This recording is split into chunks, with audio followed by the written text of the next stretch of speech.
Hello प्यारे बच्चों, मैं आशीष कुमार आप सभी का स्वागत करता हूं आपके अपने यूट्यूब चैनल NYC एकेडमी पर। प्यारे बच्चों, मैं आशा करता हूं आप सभी स्वस्थ होंगे, अच्छे होंगे। और आज के क्वेश्चन का पहला शब्द भी हमारा स्वस्थ ही है और स्वस्थ रहना चाहिए, क्योंकि स्वस्थ मस्तिष्क में ही, स्वस्थ शरीर में ही स्वस्थ मस्तिष्क का निवास होता है, ऐसा कहा जाता है ना। तो हम लोग जो है इसके पहले 2 वीडियो कंप्लीट कर चुके हैं लाइट चैप्टर की। लाइट चैप्टर में हम लोगों ने सबसे पहली वीडियो में 10 क्वेश्चन जो है कवर किए थे ऑब्जेक्टिव, और 10 क्वेश्चन के माध्यम से हम लोगों ने और भी बहुत सारे क्वेश्चन किए थे। और उसके बाद जो दूसरी वीडियो आई है उसमें हम लोगों ने 8 ऑब्जेक्टिव क्वेश्चन किए हैं। और अभी लाइट चैप्टर ही हमारा जो है शुरू है, अभी चल रहा है। और आज लाइट चैप्टर में जो हमारा टॉपिक होने वाला है वो है ह्यूमन आई। ह्यूमन आई का मतलब है मानव नेत्र, ठीक है। तो मानव नेत्र आज इस वीडियो में कवर करेंगे हम लोग, और मानव नेत्र के साथ में थोड़ा सा प्रिज्म के पार्ट को भी हम लोग इसी वीडियो में आज क्या करेंगे, कवर करेंगे।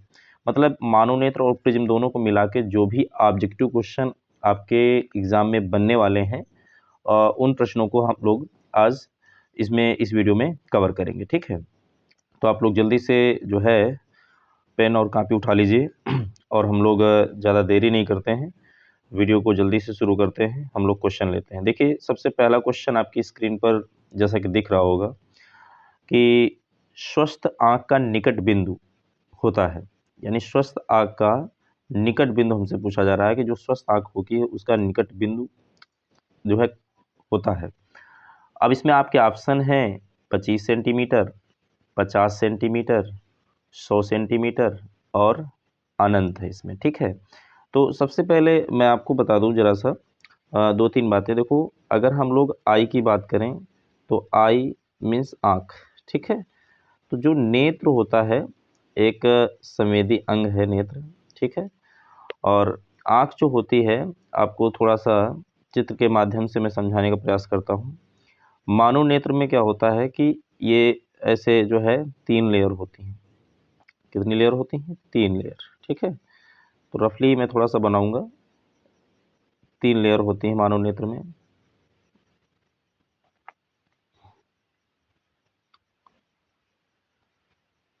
ठीक है, इस तरह से कुछ जो है 3 लेयर्स इसमें होती हैं।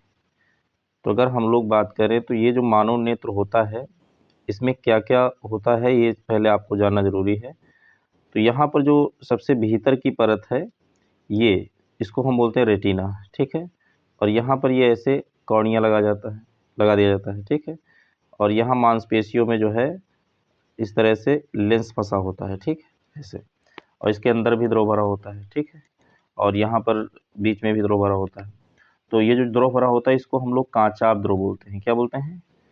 कांचाभ द्रव, या इसको हम लोग कांच द्रव भी बोलते हैं, है ना। और इसमें सबसे पहली जो लेयर होती है इसको बोलते हैं हम लोग दृढ़ पटल। क्या बोलते हैं? दृढ़ पटल, ठीक है। और जो दूसरी लेयर होती है इसको हम लोग बोलते हैं कोरोइड, कोरोइड होती है। और जो सबसे भीतरी लेयर होती है इसको हम लोग बोलते हैं रेटिना, ठीक है। क्या बोलते हैं? रेटिना। और रेटिना का ही दूसरा नाम होता है दृष्टि पटल, इसको हम बोलते हैं। क्या बोलते हैं? दृष्टि पटल, क्योंकि यहीं पर जब प्रतिबिंब बनता है रेटिना पर, तभी वस्तु हमें दिखाई देती है। और जो सबसे अगला भाग ये वाला है इसको हम लोग बोलते हैं कॉर्निया। क्या बोलते हैं? कॉर्निया। तो कॉर्निया का काम क्या है कि ये काला भाग होता है नेत्र का आगे का, और इसी से प्रकाश क्या करता है? प्रवेश करता है, ठीक है। तो यहाँ पर निकट बिंदु के विषय में देखो 2 बातें हैं। एक है यहाँ पर निकट बिंदु और एक दूर बिंदु भी होता है। लेकिन यहाँ पर जो प्रश्न आपसे पूछा जा रहा है वो निकट बिंदु का है। तो निकट बिंदु क्या होता है? तो नेत्र से निकटतम दूरी पर वह बिंदु जहाँ तक नेत्र को स्पष्ट दिखाई दे। मतलब अधिकतम न्यूनतम दूरी जहाँ तक नेत्र एकदम साफ साफ ले जाता है। तो जब आप अपने सामने कोई भी वस्तु रखेंगे ना, तो उसको 25 सेंटीमीटर लाएंगे, तो 25 सेंटीमीटर तक तो वो वस्तु हमें, एक स्वस्थ आँख है अगर, तो उससे साफ दिखाई देगी। और 25 के भीतर लाओगे तो फिर वो वस्तु धुंधली पड़ती नजर जाएगी। तो इसका मतलब स्वस्थ आँख के लिए जो निकट बिंदु होता है वो कितना होता है? 25 सेंटीमीटर होता है। और यही होता है 25 सेंटीमीटर, यही है स्पष्ट दृष्टि की न्यूनतम दूरी, ठीक है। तो अगर आपसे प्रश्न में ये भी कह दे कि स्पष्ट दृष्टि की न्यूनतम दूरी कितनी होती है, तब भी आपका सही जवाब जो होगा वो होगा 25 सेंटीमीटर ही, ठीक है। तो इस प्रश्न का जो हमें सही विकल्प है वो ए नंबर है, आपका ए जवाब सही है। ठीक है, तो स्वस्थ आँख का जो निकट बिंदु होता है वो 25 सेंटीमीटर पर होता है। तो आप लोग इस प्रश्न को समझ गए होंगे। हम लोग आगे बढ़ते हैं, दूसरा क्वेश्चन लेते हैं। देखो दूसरा जो क्वेश्चन है वो क्या है, स्वस्थ आँख के लिए दूर बिंदु पूछ रहा है। देखो अभी पहले प्रश्न में क्या था, निकट बिंदु था, है ना, और इसमें जो है अब आपसे क्या पूछ रहा है, दूर बिंदु पूछ रहा है। तो आपको दूर बिंदु जो है बताना है कितनी दूर पर होता है। देखो दूर बिंदु की हम लोग बात करें तो दूर बिंदु होता क्या है, ठीक है, तो नेत्र से अधिकतम दूरी पर, जहां तक नेत्र स्पष्ट देख सके, नेत्र से अधिकतम दूरी पर वह बिंदु जहां तक नेत्र क्या देख सके, स्पष्ट, तो ये अनंत होता है। ये क्या होता है, अनंत। अनंत तक भी हम जो है हमारी जो आंख होती है वो वस्तुओं को देख पाती है, तो इसको अनंत माना जाता है। तो दूर बिंदु जब भी आपसे एग्जाम में पूछेगा तो आप दूर बिंदु के लिए जो सही जवाब लगाएंगे वो होगा अनंत। ठीक है, तो अनंत पर जो है दूर बिंदु होता है, तो हमारा सही जवाब होगा डी नंबर। आइए हम लोग क्वेश्चन नंबर 3 उठाते हैं। 3 नंबर क्वेश्चन आपका क्या है, स्वस्थ मनुष्य के आंख में प्रतिबिंब बनता है। ठीक है, तो प्रतिबिंब कहाँ पर बनता है, इसमें आपको ऑप्शन, आपके विकल्प क्या है देखिए, रेटिना पर बनता है, रेटिना से आगे बनता है, रेटिना से पीछे बनता है, और अगर हम लोग बात करें तो अनंत पर बनता है। ठीक है, तो यहाँ पर स्वस्थ मनुष्य के नेत्र में जो प्रतिबिंब बनता है वो रेटिना पर बनता है। कहाँ बनता है, रेटिना। ये बहुत ही इंपॉर्टेंट क्वेश्चन है, कई बार एग्जाम में आ चुका है कि मानव नेत्र में प्रतिबिंब कहाँ पर बनता है, तो रेटिना पर बनता है। अब यहाँ पर देखो 2-3 बातें हैं। एक है ऑप्शन आपका रेटिना से आगे, रेटिना से आगे। ठीक है, तो रेटिना से आगे कहाँ बनेगा, तो रेटिना से आगे प्रतिबिंब बनता है जब मनुष्य की आंख में दूरदर्शी दोष हो जाता है। क्या हो जाता है, दूरदृष्टि दोष।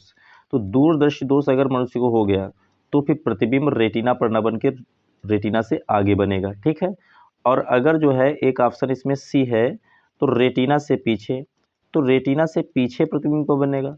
तो इसका भी एक जवाब है कि जब मनुष्य की आंख में निकट दृष्टि दोष हो जाएगा। क्या हो जाएगा, निकट दृष्टि दोष। तो निकट दृष्टि दोष में प्रतिबिंब जो बनेगा वो रेटिना से पीछे बनेगा। ठीक है, और रेटिना से आगे कब बनेगा, दूरदर्शी दोष में। दोनों ही प्रश्न आप लोग याद रखिएगा कि दूरदर्शी दोष में रेटिना से आगे प्रतिबिंब बन जाता है और निकटदर्शी दोष में रेटिना से पीछे। ठीक है, इसीलिए दूरदर्शी में हमें दूर का तो साफ दिखाई देता, निकट का साफ नहीं दिखाई देता, और निकटदर्शी दोष में निकट का साफ दिखाई देता और दूर का साफ नहीं दिखाई देता। ठीक है, तो ये हमारा जो प्रश्न है ये भी कवर हो गया, इसका ए ऑप्शन सही है। अगला क्वेश्चन हम लोग उठाते हैं, क्वेश्चन नंबर 4 है आपका। 4 है, मानव नेत्र के जिस भाग पर, मानव नेत्र के जिस भाग पर किसी वस्तु का प्रतिबिंब बनता है, यहाँ पर बनता है होना चाहिए। ठीक है, प्रतिबिंब बनते हैं या बनता है, बात वही है, वह होती है। तो मानव नेत्र में जिस भाग पर प्रतिबिंब बनता है उसे हम क्या बोलते हैं। देखो यहाँ पर आपके ऑप्शन है कॉर्निया, ठीक है, परितालिका है यहाँ पर ऑप्शन, और पुतली है, और दृष्टिपटल है। तो दृष्टिपटल अभी मैंने आपको इसके पहले का जो प्रश्न रहा उसमें बताया मैंने कि दृष्टिपटल रेटिना को ही बोलते हैं। किसको बोलते हैं, रेटिना को। तो यहाँ पर प्रतिबिंब जिस पर बनेगा, जिस भाग पर, उसको रेटिना बोलते हैं। तो हमारा जो सही जवाब हो जाएगा वो हो जाएगा डी। ठीक है, दृष्टिपटल या रेटिना। ठीक है, अगला हम लोग क्वेश्चन उठाते हैं 5 नंबर। 5 नंबर क्वेश्चन आपका है कि अंतरिक्ष यात्रियों को आकाश दिखाई देता है, अंतरिक्ष यात्रियों को आकाश कैसा दिखाई देता है। तो आपके विकल्प हैं बैंगनी, नीला, काला या सफ़ेद। तो ये 4 विकल्प हैं, आपको सही जवाब इसका बताना है कि अंतरिक्ष यात्रियों को आकाश कैसा दिखाई देता है ना। तो यहाँ पर देखो सबसे पहले अगर हम लोग स्पेस की बात कर लें कि जो स्पेस है, मतलब जो अंतरिक्ष है, वहाँ पर वायुमंडल नहीं है। क्या नहीं है, वायुमंडल। और जब वहाँ पर वायुमंडल नहीं है तो वायुमंडल ना होने की वजह से वहाँ पर अंधेरा जैसा, यानी कि काला रंग दिखाई देगा। कैसा रंग दिखाई देगा, काला। तो यहाँ इस प्रश्न का जो सही जवाब होगा वो सी होगा। क्या होगा, सी। ठीक है, आइए हम लोग 6 नंबर क्वेश्चन देखते हैं। 6 नंबर क्वेश्चन आपका है, 6 नंबर क्वेश्चन आपका है, बहुत ही बढ़िया प्रश्न है। श्वेत प्रकाश के 7 रंगों में से किस रंग की तरंग दैर्ध्य सबसे अधिक होती है। आपसे तरंग दैर्ध्य पूछा जा रहा है इसमें। ठीक है, तरंग दैर्ध्य सबसे ज़्यादा किस रंग की होती है। तो तरंग दैर्ध्य वैसे तो इसमें ऑप्शन है आपके लाल, पीला, बैंगनी, हरा। तो तरंग दैर्ध्य जो सबसे अधिक होती है वो लाल की होती है। किसकी होती है? लाल की। और बैंगनी जो होता है इसकी तरंग दैर्ध्य सबसे कम होती है। तरंग दैर्ध्य सबसे क्या होती है? कम। ठीक है, सबसे कम तरंग दैर्ध्य वाला जो रंग है वो है बैंगनी रंग। अच्छा, इसकी तरंग दैर्ध्य सबसे कम होगी तो एक बात इसी में और भी आपको नोट करनी है, तो इसका प्रकीर्णन सबसे ज़्यादा होगा। ठीक है, प्रकीर्णन सबसे अधिक होगा। तो अगर आपसे क्वेश्चन पूछ ले कि प्रकीर्णन सबसे अधिक किस रंग का होता है, तो बैंगनी रंग का होता है। एक बात और, ये चित्र आप देख रहे हैं कि एक प्रिज्म है, इसमें देखो ये लाइट आई और प्रिज्म के से होकर के जब ये श्वेत प्रकाश, सफ़ेद प्रकाश ये आता है तो ये 7 रंगों में डिवाइड हो जाता है। तो सबसे ऊपर जो रंग है आपका वो है रेड और सबसे नीचे जो रंग है आपका वो है वायलेट। वायलेट का मतलब है बैंगनी। ठीक है, ऊपर है लाल और नीचे क्या है? बैंगनी। तो यहाँ से 2 प्रश्न आपके बहुत ही बढ़िया क्वेश्चन बनेंगे कि सबसे अधिक विचलन किस रंग का होगा। विचलन मतलब झुकाव, तो सबसे नीचे कौन सा आ रहा है? बैंगनी आ रहा है, तो विचलन भी सबसे अधिक बैंगनी का होगा। तो इसी में एक क्वेश्चन आपको और भी लिखना है कि विचलन जो है सबसे अधिक जो है किसका होता है? बैंगनी रंग का होता है ना। अब इसी के साथ सारे विपरीत कार्य जो है हो जाएंगे लाल के साथ। देखो, सबसे कम तरंग दैर्ध्य बैंगनी की है तो सबसे अधिक किसकी तरंग दैर्ध्य होगी? लाल की। यही प्रश्न मैं आपसे पूछ रहा था। प्रकीर्णन सबसे अधिक बैंगनी का है तो प्रकीर्णन सबसे कम होगा, तो प्रकीर्णन सबसे कम होगा। ठीक है, प्रकीर्णन सबसे कम होगा। इस यही कारण है कि जैसे खतरे के सिग्नल होते हैं वो लाल रंग के बनाए जाते हैं। ठीक है, और इसका विचलन भी सबसे कम होगा क्योंकि ये सबसे ऊपर है, विचलन सबसे कम होगा। तो इस प्रकार से आप लोगों ने इस प्रश्न के साथ 5 से 6 क्वेश्चन डिस्कस कर लिए हैं। तो ये सारे प्रश्न आप लोग नोट करते चलिएगा और नोट कर लेंगे तो आपको एग्ज़ाम टाइम पे रिवीजन करने में कोई दिक्कत नहीं होगी। और 2 से 3 बार जब आप पढ़ लेंगे इसको तो बिल्कुल आपको तैयार हो जाएगा। तो आपको तब नहीं तैयार होता है जब आप सिर्फ एक बार पढ़ लेते हैं उसके बाद दोबारा उसको रिवाइज़ ही नहीं करते हैं। तो रिवाइज़ करने की जो है आप लोग थोड़ा-सा आदत डाल लीजिए। रिवाइज़ करेंगे तो आपको चीज़ें अपने आप याद होने लगेंगी और अपने आप तैयार होने लगेगा। थोड़ा समझने का भी प्रयास कीजिए, ठीक है? तो इस तरह से ये इस प्रश्न में हम लोगों ने 5 से 6 क्वेश्चन डिस्कस किए हैं।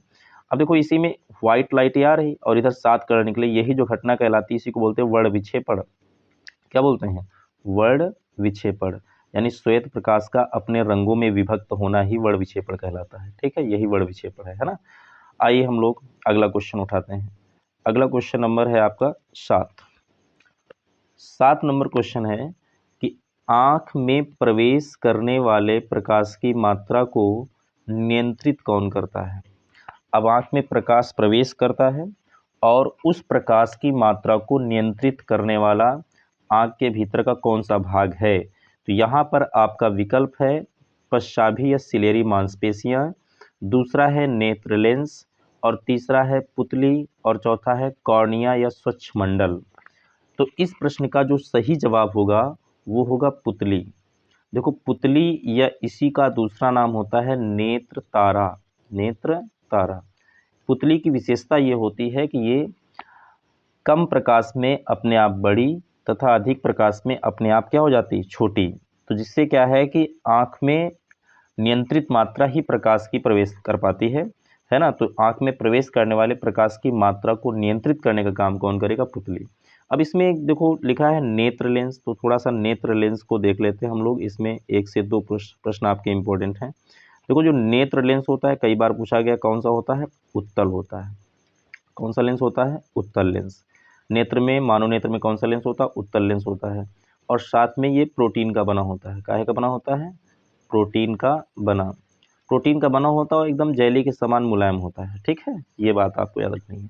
इसमें कॉर्निया है, तो कॉर्निया जो होता है नेत्र का सबसे आगे का भाग है और कॉर्निया की विशेषता ये है कि प्रकाश इसी भाग से प्रवेश करता है। प्रकाश जो प्रवेश करेगा वो नेत्र के किस भाग से प्रवेश करेगा? कॉर्निया। तो नेत्र में आगे का जो काला भाग आप देख रहे हैं वही है कॉर्निया। ठीक है, तो ये सिलियरी मसल्स जो होती हैं, ये सिलियरी मसल्स जो है उम्र के साथ साथ कमज़ोर होती जाती हैं जिससे मनुष्य की आंख में दोष होने लगते हैं। इन्हीं मांसपेशियों में लेंस क्या होता है? टिका रहता है। ठीक है, लेंस टिका रहता है। और नेत्र लेंस भी बता दिया मैंने, पुतली भी बता दिया, कॉर्निया भी बता दिया। तो सारे जो है भाग आपको ऐसे नोट कर लेने और तैयार कर लेने। ठीक है, तो आँख में प्रवेश करने वाले प्रकाश की मात्रा को नियंत्रित करने का काम पुतली करेगा। आइए हम लोग अगला क्वेश्चन देखते हैं। जो आपका अगला क्वेश्चन है 8 नंबर क्वेश्चन क्या है? प्रिज्म में श्वेत प्रकाश की किरण के गुजरने पर सबसे अधिक विचलन होता है। ये तो अभी मैं बता के आ रहा हूँ। अब इसी प्रश्न का देखो दूसरा रूप क्या है? एक श्वेत प्रकाश किरण जब किसी कांच के एक त्रिकोणीय प्रिज्म से गुजरती है तब उसके रंगों में अलग अलग विक्षेपण होता है और सबसे अधिक विचलन किस रंग के लिए होता है? तो विचलन मतलब वही झुकाव। अभी मैं बता के आ रहा हूँ कि सबसे नीचे बैंगनी रंग होता है, तो सबसे अधिक विचलन किसका होगा? बैंगनी रंग का होगा। और ये 2023 का पूछा गया क्वेश्चन है, बहुत इंपॉर्टेंट है, इसको आप लोग नोट कर लेंगे। तो इसका सही जवाब होगा बैंगनी रंग। आइए हम लोग 9 नंबर क्वेश्चन देखते हैं। 9 नंबर क्वेश्चन क्या है आपका? निम्नलिखित में से कौन सा किरण आरेख, निम्नलिखित में से कौन सा किरण आरेख सही है? देखो आपके सामने 4 किरण आरेख बने हैं और चारों में सबसे बड़ी बात यह है कि चारों किरण आरेख में अवतल लेंस ही है। कौन सा लेंस है? अवतल। ठीक है। और इसमें आपको ये बताना है कि चारों किरण आरेख में कौन सा सही है, ए सही है कि बी सही है कि सी सही है या डी सही है। तो सबसे पहले हम लोग थोड़ा सा एक बात जान लेते हैं। देखो एक उत्तल लेंस होता है। लेंस क्या होता है? एक पारदर्शी माध्यम है। ठीक है, लेंस एक पारदर्शी माध्यम है। उत्तल लेंस जो बनता है ये बीच में मोटा होता है और किनारों पर पतला होता है। उत्तल लेंस की विशेषता क्या है कि ये इस पर जब प्रकाश की किरणें पड़ती है तो ये प्रकाश की किरणों को एक जगह पर इकट्ठा करने का काम करता है। ठीक है ना? प्रकाश की किरणों को ये कन्वर्ज करता है। कन्वर्ज का मतलब है एक जगह पर फोकस करने का कार्य करता है। यही कारण है इसका नाम दूसरा होता है अभिसारी लेंस। क्या होता है? अभिसारी। तो अगर आपसे एग्जाम में पूछ लिया जाए कि किस लेंस को अभिसारी लेंस कहा जाता है तो उत्तल लेंस को अभिसारी लेंस बोलते हैं। वहीं हम अवतल की बात कर लें तो अवतल लेंस की खासियत ये होती है कि ये बीच में मोटा होता है और किनारों पर क्या होता है? पतला होता है। और इससे जब कोई प्रकाश की किरण गुजरती है तो ये प्रकाश की किरणों को जो है दूर करने का काम करता है। ठीक है, दूर करने का काम करता है, यानी कि डाइवर्ज करेगा किरणों को। और जब प्रकाश की किरणों को दूर करने का काम करता है तो यही कारण है कि अवतल का जो दूसरा नाम होता है वो होता है अपसारी। ठीक है, उत्तल को अभिसारी बोलते हैं और अवतल लेंस को हम लोग अपसारी लेंस बोलते हैं। तो इस प्रश्न को भी आप लोग लिख लीजिएगा, क्योंकि कई बार एग्जाम में पूछा गया कि अपसारी लेंस होता है तो कौन होता है? अवतल होता है। तो अब हम लोग चारों चित्र देख लेते हैं, किरण आरेख देखते हैं कि बताते कौन सा सही है। देखो इस पहले ए नंबर की हम पहले बात करते हैं। देखो इसमें एक प्रकाश किरण ऐसे जा रही है और ये प्रकाश किरण फिर देखो लौट आई, तो ये तो बिल्कुल गलत हो गया ना, क्योंकि लेंस से प्रकाश एक इस माध्यम से यानी एक पार से दूसरे पार निकल जाता है और इसमें तो प्रकाश उसी माध्यम में लौट आया और ऐसा होता दर्पण में और ये बना रहे लेंस। तो हमारा ये ऑप्शन क्या है? बिल्कुल गलत है। ठीक है, इसके बाद बी नंबर में आ जाइए।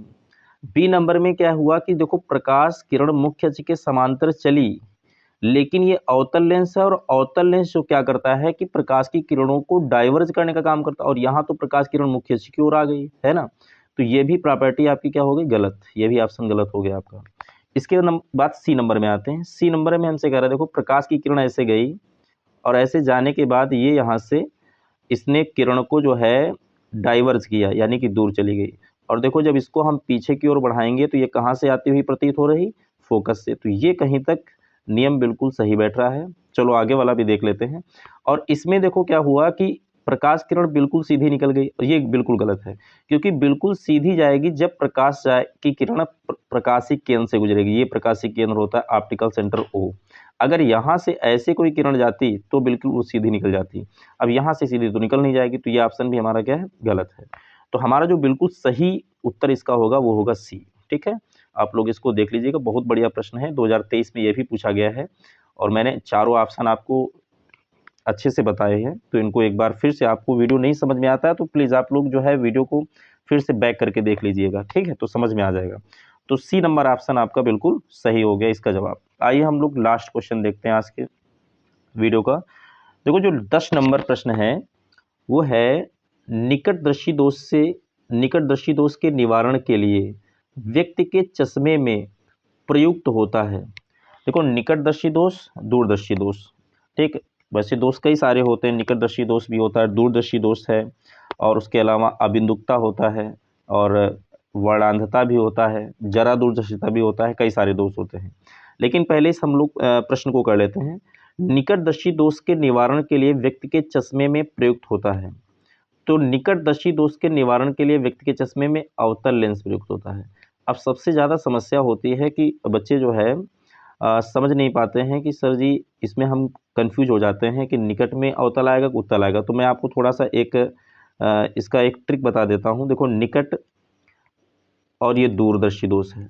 तो दूरदर्शी दोष में आप ये देखिए कि दूरदर्शी दोष में सबसे पहले ऊ आ रहा है, ठीक, दूर, इसी से पकड़ लीजिए आप। तो ऊ का मतलब उससे कौन सा लेंस हो जाएगा? उत्तल लेंस। तो ये इसकी ट्रिक है। और जब दूर में उत्तल आ गया तो निकट में कौन सा होगा? अवतल हो जाएगा, ठीक है। तो इसको आप ऐसे याद रखिएगा तो आपको याद रहेगा, ठीक है। तो मैं आपको वैसी चीज़ें बताने की कोशिश कर रहा हूँ जैसे मुझे भी याद है और जैसे मैंने सीखा है। तो ऐसा कुछ है नहीं, तो मैंने इसको एक समझाने का प्रयास किया है कि आप भी इसको ताकि भूलें ना, ठीक है। तो दूरदर्शी दोष के निवारण के लिए व्यक्ति के चश्मे में उत्तल लेंस लगता है। निकटदर्शी दोष के निवारण के लिए व्यक्ति के चश्मे में अवतल लेंस का प्रयोग होता है। अब एक होता है जरा दूरदर्शिता। जरा दूरदर्शिता ये भी दोष है, इसको जरा देख लीजिए। जरा दूरदर्शिता क्या होता है? देखो, जरा दूरदर्शिता में क्या होता है कि व्यक्ति को ना तो निकट की वस्तुएं साफ दिखाई देती हैं और ना तो दूर की वस्तुएं साफ दिखाई देती हैं। और इसके निवारण के लिए हम लोग क्या करते हैं? व्यक्ति के चश्मे में दोनों लेंसों का यूज करते हैं, यानी कि उत्तल का भी यूज करेंगे और अवतल का भी यूज करेंगे। उत्तल एवं अवतल दोनों प्रकार के लेंसों का प्रयोग करते हैं। किस दोष को दूर करने के लिए? जरा दूरदर्शिता को दूर करने के लिए, ठीक है। इसको थोड़ा सा आप याद रखिएगा।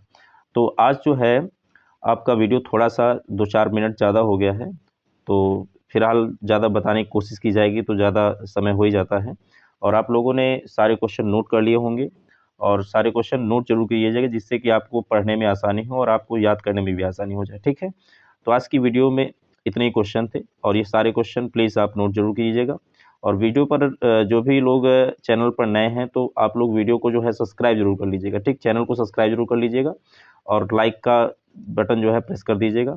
और जितनी भी वीडियो, जैसे ये आज की वीडियो है, तो अगर आपने कल वाली वीडियो नहीं देखी है तो कल वाली वीडियो ज़रूर देखिए, ठीक है। क्योंकि हर एक वीडियो जो है क्रम से आ रही है और आने वाली वीडियो पिछली वीडियो से कहीं ना कहीं लिंक करती है, ठीक है। और जो कल वाली वीडियो है उसका लिंक आपको इस वाले वीडियो के डिस्क्रिप्शन बॉक्स में मिल जाएगा, तो वहाँ से भी आप इसको देख सकते हैं। और नहीं तो मैं लिंक भी शेयर कर दूंगा। अगर आप जो है ऐसे भी लिंक आपको नहीं मिल पाता है तो टेलीग्राम चैनल है हमारा, और टेलीग्राम चैनल पर आप जाएंगे तो वहाँ पर आप सर्च कर लेंगे NYC एकेडमी, ठीक है। NYC एकेडमी आप डालेंगे तो टेलीग्राम शो हो जाएगा, और इस चैनल को ज्वाइन कर लीजिएगा, ठीक है।